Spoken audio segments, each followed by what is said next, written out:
స్వాగతం మా అద్భుతమైన కథల ప్రపంచానికి.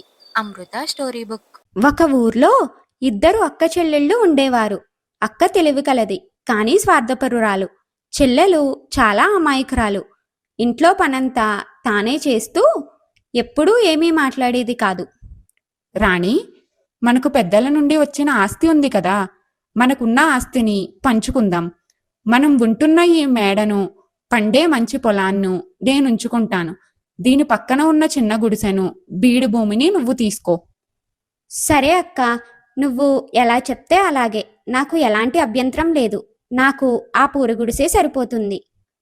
నువ్వు చూస్తే చాలా అమాయకురాలువు కదా, నీకు మంచి ఆస్తి ఇస్తే ఎవరో ఒకరు నిన్ను మోసం చేసి లాగేసుకుంటారు. అందుకే ఈ నిర్ణయం.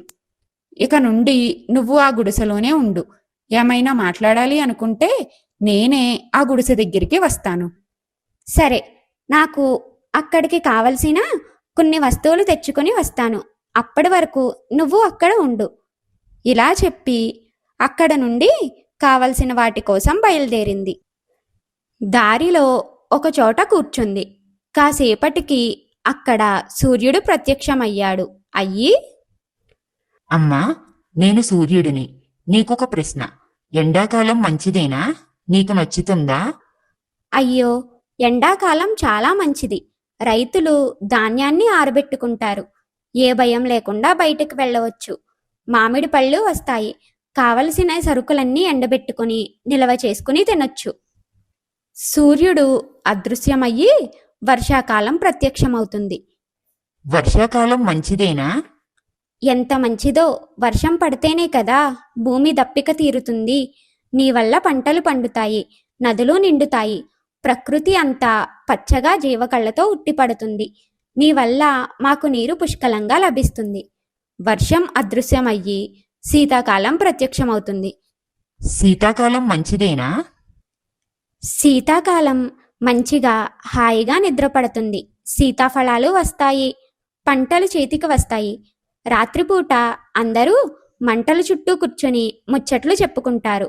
పిల్లలు మంచును చూసి కేరింతలు కొడతారు.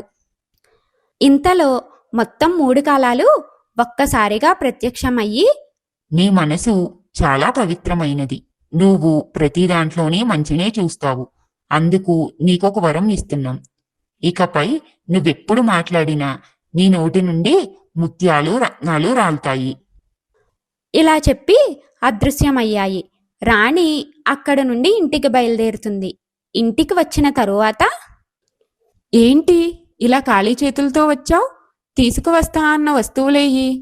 అక్క, దారిలో ఒక విచిత్రం జరిగింది. నేను అలసిపోయి ఒక చోట కూర్చుంటే, ఇలా చెప్పడం మొదలు పెట్టగానే ముత్యాలు, రత్నాలు రాలాయి.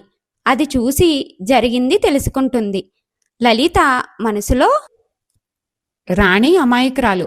అది సమాధానాలు చెప్తేనే రత్నాలు రాలుతున్నాయంటే ఇంకా నాలాంటి వాళ్ళు సమాధానం చెప్తే ఎలా అయినా ఆ చోటుకి వెళ్ళి ఏదో ఒకటి చెయ్యాలి.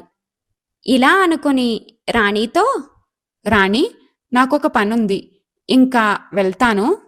సరే అక్క. ఇలా చెప్పి అక్కడి నుండి బయలుదేరి రాణి వెళ్ళిన చోటుకి వెళ్ళి అక్కడ కూర్చుంటుంది. కాసేపటికి సూర్యుడు ప్రత్యక్షమయ్యాడు. నేను సూర్యుడిని. ఎండాకాలం మంచిదేనా? చిచ్చి, ఎండాకాలం మంచిదేంటి? నీళ్ళన్నీ ఎండిపోతాయి.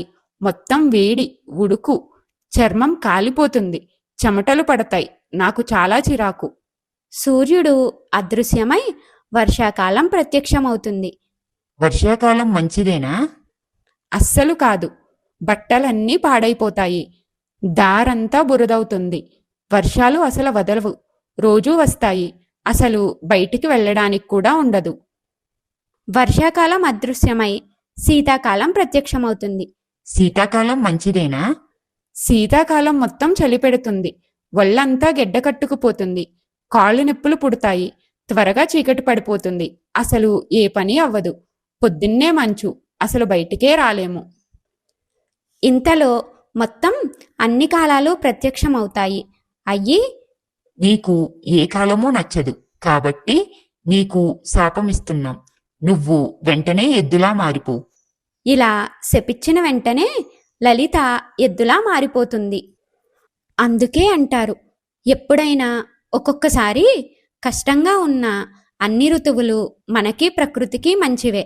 అలాగే నోరు మంచిదైతే, మాట్లాడే మాటలు బాగుంటే ఈ ఊరు, ప్రపంచం మొత్తం మనకి మంచిగానే ఉంటుంది.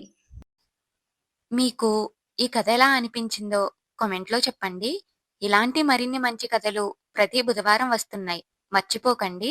లైక్ అండ్ సబ్స్క్రైబ్ చేసి మీ ఫ్రెండ్స్ అండ్ ఫ్యామిలీతో షేర్ చేయండి. మళ్ళీ బుధవారం కలుద్దాం మరో అమృత కథతో. Thank you.